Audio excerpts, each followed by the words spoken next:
Another issue that this bill will face is how do you deal with sub-delegated power. The act, if it ever becomes an act, will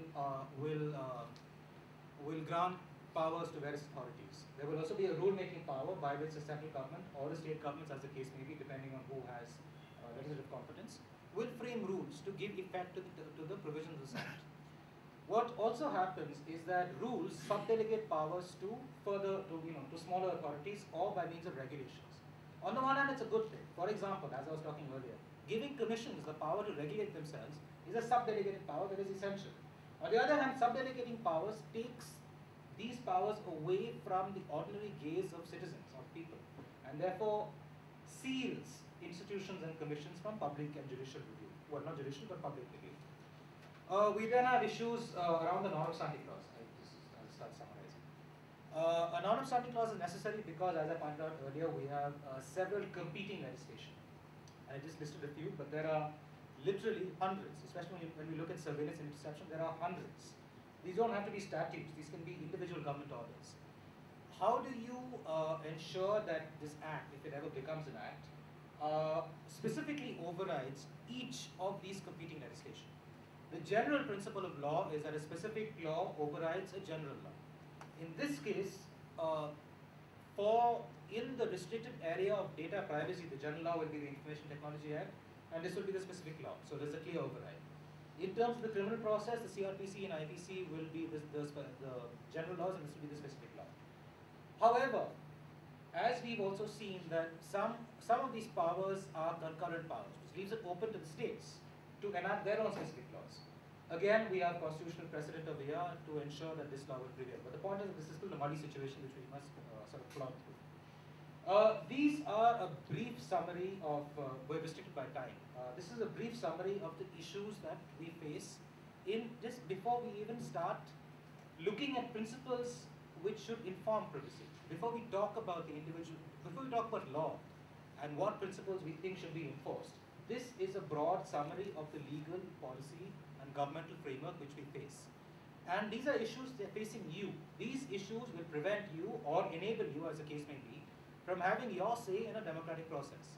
If you want to be engaged in the democratic process of India, to be engaged with Parliament, you must be aware of when Standing Committee meets and sits. You must be aware of how to make presentations and when to do it, how to do it.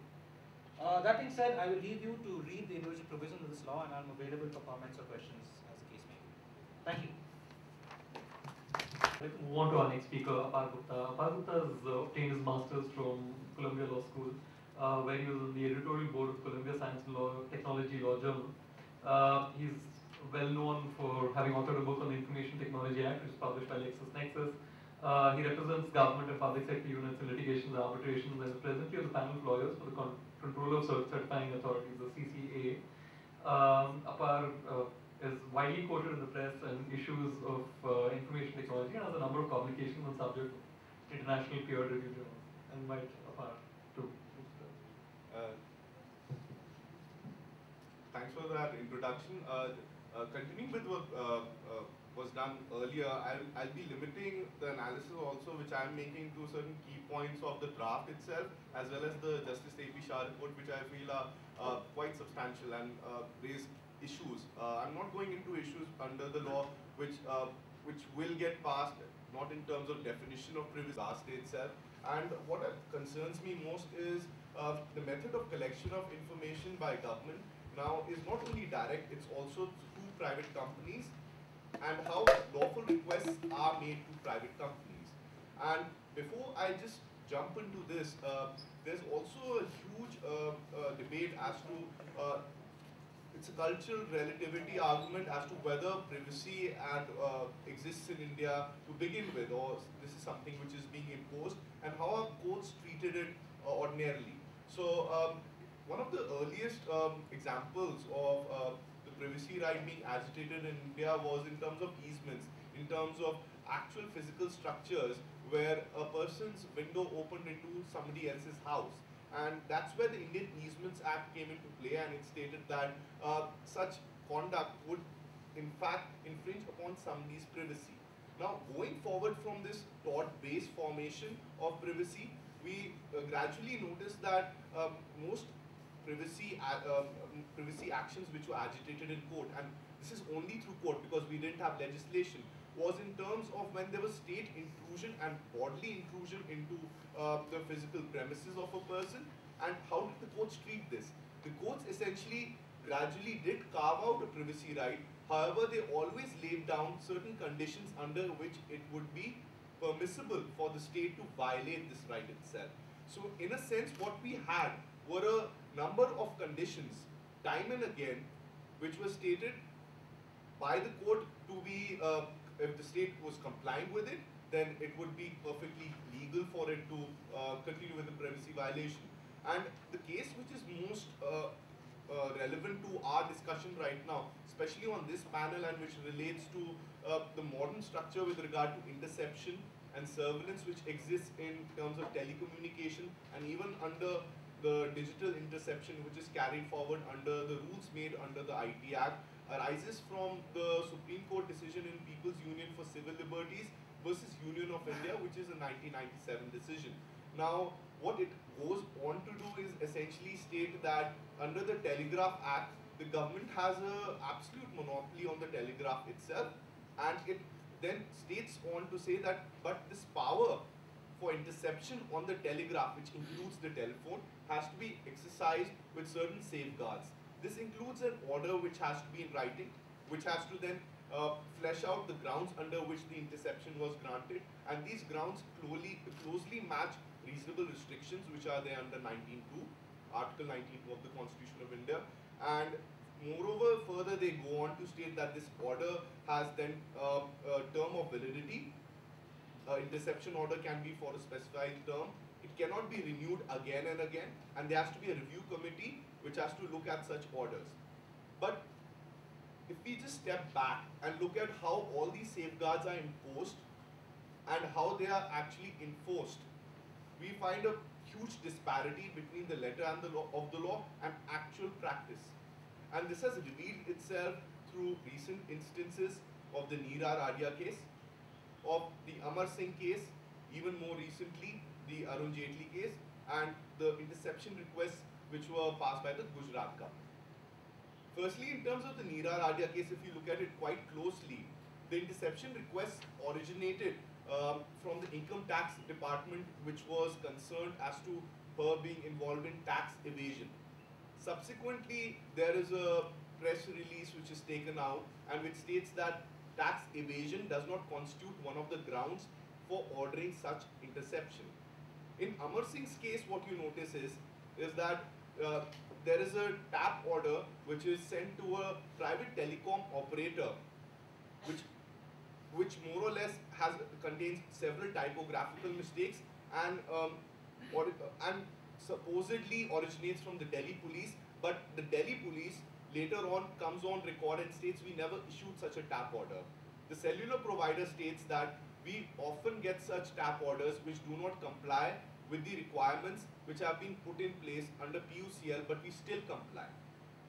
Now, if you look at Arun Jaitley's case, it turns out that that a functionary in the Delhi police has the power of intercepting telephones even in the absence of the order itself. So it's not as if they don't have the technical ability to tap without an order coming into place. So what you notice is that the entire process and the safeguards which are made are there, but they are secretive and there's no external accountability.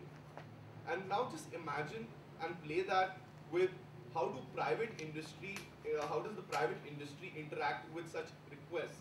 And when the private industry does receive a request for interception and turning over data, it can receive a request under under n number of laws.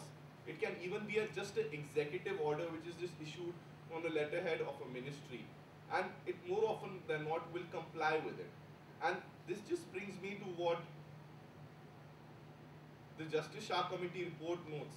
It states and it reviews these central legislations and it restricts its examination to central legislations, and it states these differences have created an unclear regulatory regime that is inconsistent, non-transparent, prone to misuse, and that does not provide remedy or compensation to aggrieved individuals. The regime does not require judicial oversight or authorization. It is unclear which agencies are legally authorized to undertake interception or access. Now, in terms of solutions, what does the Justice Shah Committee propose? It states in all types of privacy violations, you should have the PUCL limitations which are there, which are the safeguards which are there, public order, etc. And you should note them down. And then it adds another layer and it says that the interception, any kind of privacy violation should be proportional, it should be legal, and it should be necessary. Proportional to the task which is at hand, which is necessary, and it should be prescribed by law. Moreover, there are 9 principles which are prescribed, which I won't go through because they've been already labored on in the last panel. Now, how is this put into place in the draft which is before us? It is put into place in 2 chapters, which is in chapter 14 and chapter 4 and chapter 5. Chapter 4 is with regard to interception of communications, and chapter 5 is with regard to surveillance. Interception in the sense of interception of telephone and data transfers, and surveillance is more in the sense of physical surveillance of some person. Even though the definitions, when they do define surveillance, define it more broadly, this is my understanding of the language as it appears right now. Firstly, section 14 under chapter 4 states that there is a general bar against interception of communications, and it starts with a non-obstante clause, so it overrides other existing legislation.